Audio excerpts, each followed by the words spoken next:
Assalamualaikum warahmatullahi wabarakatuh. Selamat pagi anak-anak. Bapak kali ini akan memberikan materi tentang keberagaman budaya bangsaku. Tema 1, subtema 1, pembelajaran 1. Tujuan pembelajaran kali ini adalah siswa dapat mengidentifikasi gagasan pokok dan gagasan pendukung di setiap paragraf dari teks secara mandiri. Siswa dapat mengidentifikasi keberagaman budaya, etnis, dan agama teman-teman di kelas sebagai identitas bangsa Indonesia dengan lengkap. Yang terakhir, siswa dapat menjelaskan cara menghasilkan bunyi dari beragam benda di sekitar dengan lengkap. Dalam bacaan biasanya terdiri dari beberapa paragraf. Satu paragraf memiliki gagasan pokok yang didukung oleh gagasan pendukung. Gagasan pokok adalah ide utama yang dibahas dalam bacaan. Biasanya berupa kalimat inti atau pokok paragraf. Gagasan pendukung adalah uraian atau informasi tambahan yang dapat digunakan untuk mendukung gagasan pokok. Nah, setelah mengetahui apa itu gagasan pokok dan gagasan pendukung, selanjutnya kalian buka buku tematik kalian, tema 1, halaman 12. Dalam halaman tersebut, kalian akan menemukan bacaan yang berjudul Pawai Budaya. Temukanlah paragraf pokok dan paragraf pendukung dari setiap paragraf dalam bacaan tersebut dan dikumpulkan di Google Classroom. Batas waktunya hingga jam 6 sore.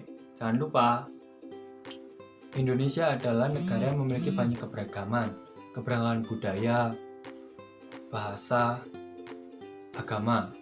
Nah, tugas kalian hari ini adalah temukanlah 5 siswa di kelasmu, lalu lakukan identifikasi seperti nama, agama, asal, dan bahasa yang mereka gunakan.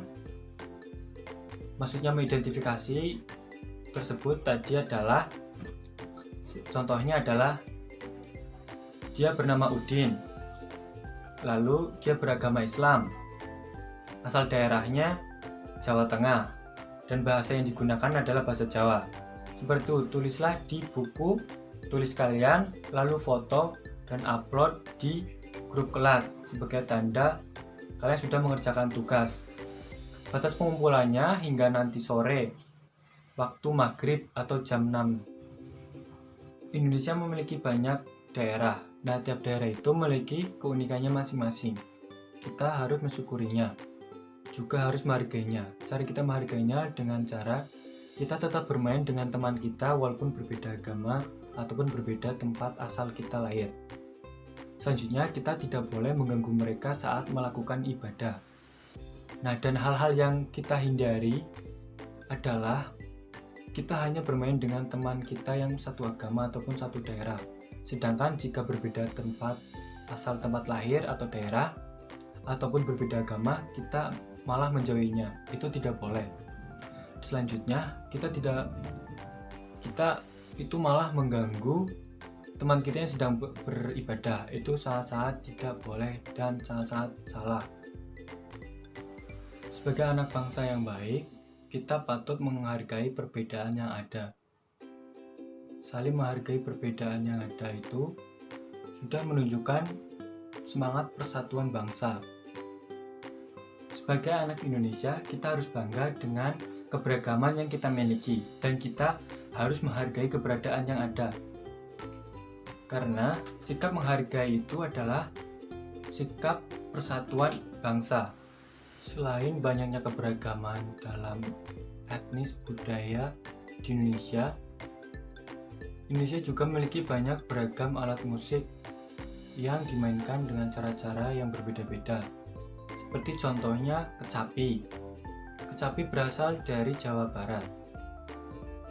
Dimainkan dengan cara dipetik. Selanjutnya angklung. Angklung berasal juga dari Jawa Barat dan itu dimainkan dengan cara digoyangkan. Selanjutnya saluang.